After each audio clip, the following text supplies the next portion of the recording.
ഈശോയിൽ ഏറ്റവും സ്നേഹമുള്ള പ്രിയ ദൈവമക്കളെ, ഇന്ന് ആഗോള തിരുസഭ നമ്മുടെ കർത്താവായ യേശു ക്രിസ്തുവിൻ്റെ രാജ്യത്തെ തിരുനാൾ ആഘോഷിക്കുന്നു.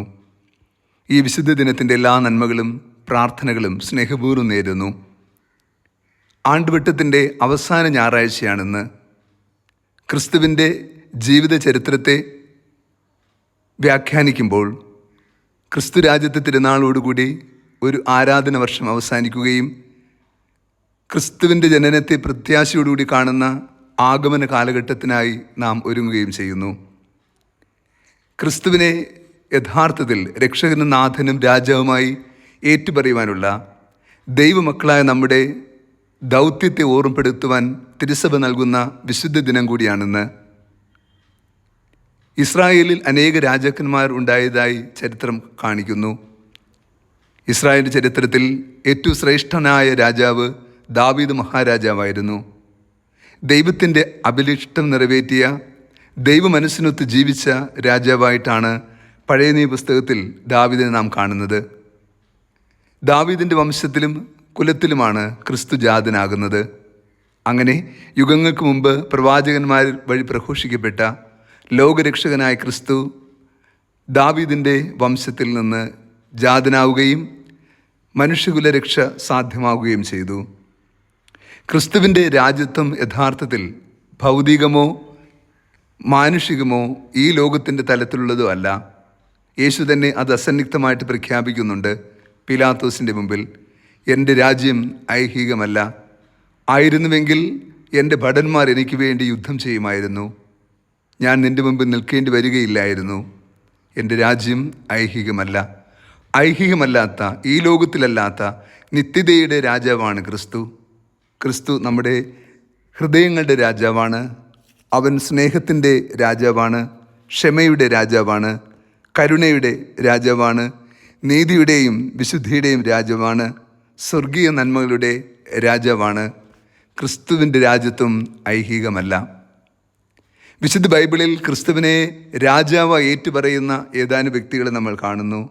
അതിലാദ്യമായി കാണുന്നത് ഭൂമിയിൽ ഏറ്റവും സാധുക്കളായ ഇടയന്മാരാണ്.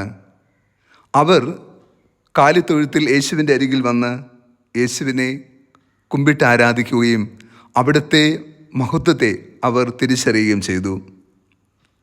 യേശുവിനെ രാജാവായി പ്രഖ്യാപിക്കുന്ന ഇടയന്മാർക്ക് എളിമയുണ്ടായിരുന്നു. ആ എളിമയുടെ പൂർണ്ണതയിലാണ് അവർ ക്രിസ്തുവിനെ രാജാവായി ആരാധിച്ചത്. വീണ്ടും ക്രിസ്തുവിനെ രാജാവായി അംഗീകരിക്കുകയും ആരാധിക്കുകയും ചെയ്തത് പൂജ്യ രാജാക്കന്മാരാണ്. അവർ ജ്ഞാനികളായിരുന്നു. അതെ, ക്രിസ്തുവിനെ രാജാവായി അംഗീകരിക്കുവാൻ നമുക്ക് ജ്ഞാനം ആവശ്യമാണെന്ന് അവർ പഠിപ്പിച്ചു. മൂന്നാമതായി ക്രിസ്തുവിനെ രാജാവായി അംഗീകരിച്ച് ജനസമക്ഷം ഏറ്റുപറഞ്ഞു അവിടുത്തെ മഹത്വപ്പെടുത്തിയത് ജെറൂസലേമിലെ സാധുക്കളായ ഒരു കൂട്ടം ജനങ്ങളായിരുന്നു. അവർ തെരുവീഥികളിൽ തങ്ങളുടെ വസ്ത്രങ്ങൾ വിരിക്കുകയും ഒലിവ് ശാഖകൾ നിരത്തി ക്രിസ്തുവിന് ഹോസാന പാടി ദാവീദിൻ്റെ പുത്രന് ഹോസാന എന്ന് ഉദ്ഘോഷിക്കുകയും ചെയ്തു. അവർ ക്രിസ്തുവിനെ രാജാവായി സമൂഹമധ്യത്തിൽ ഏറ്റുപറഞ്ഞു. അവർക്ക് ലാളിത്യമുണ്ടായിരുന്നു. അവസാനമായി ബൈബിളിൽ യേശുവിനെ രാജാവായി ഏറ്റുപറയുന്നത് ഇന്നത്തെ സുവിശേഷത്തിൽ നമ്മൾ കാണുന്നു. കുരിശിൽ കിടക്കുന്ന നല്ല കള്ളനാണ്. യേശുവിൻ്റെ വലതുവശത്തായിരുന്ന ആ മനുഷ്യൻ ഇങ്ങനെയാണ് നിലവിളിച്ചത്: കർത്താവേ, അങ്ങയുടെ രാജ്യത്തിലായിരിക്കുമ്പോൾ എന്നെയും ഓർക്കണമേ. അവൻ ക്രിസ്തുവിനെ രാജാവായി അംഗീകരിക്കുവാൻ അവനിൽ അനുതാപമുണ്ടായിരുന്നു, പശ്ചാത്താപമുണ്ടായിരുന്നു. പ്രിയ ദൈവമക്കളെ, ഈ കാലഘട്ടത്തിൽ ക്രിസ്തുവിനെ രാജാവായി ഏറ്റുപറയുവാൻ നമുക്കും എളിമയും വിജ്ഞാനവും അനുതാപവും ലാളിത്യവും ആവശ്യമാണ്. അപ്പോൾ മാത്രമേ ക്രിസ്തുവിനെ രാജാവായി ഹൃദയത്തിൻ്റെ നാഥനായി ഏറ്റുപറയുവാനും സ്വീകരിക്കുവാനും സാധ്യമാവുകയുള്ളൂ. നമ്മുടെ ഹൃദയം കഠിനമാക്കിക്കൊണ്ട് ക്രിസ്തുവിനെ രക്ഷകനും നാഥനും രാജാവുമായി അംഗീകരിക്കുവാനോ അപ്രകാരം ജനമധ്യേ ഏറ്റുപറയുവാനോ നമുക്ക് സാധ്യമാകില്ല. നമുക്കും ക്രിസ്തുവിനെ രാജാവായി ഏറ്റുപറയാൻ വേണ്ട ആത്മീയ കൃപാവരവും ലാളിത്യവും വിനീതമായ ഹൃദയവും നൽകുവാനും രാജാതിരാജനായ ക്രിസ്തുവിൻ്റെ സ്നേഹത്തിൻ്റെ പൂർണ്ണത നൽകണമേ എന്ന് ഈ ദിനം പ്രാർത്ഥിക്കാം. കർത്താവ് നിങ്ങളോട് കൂടെ.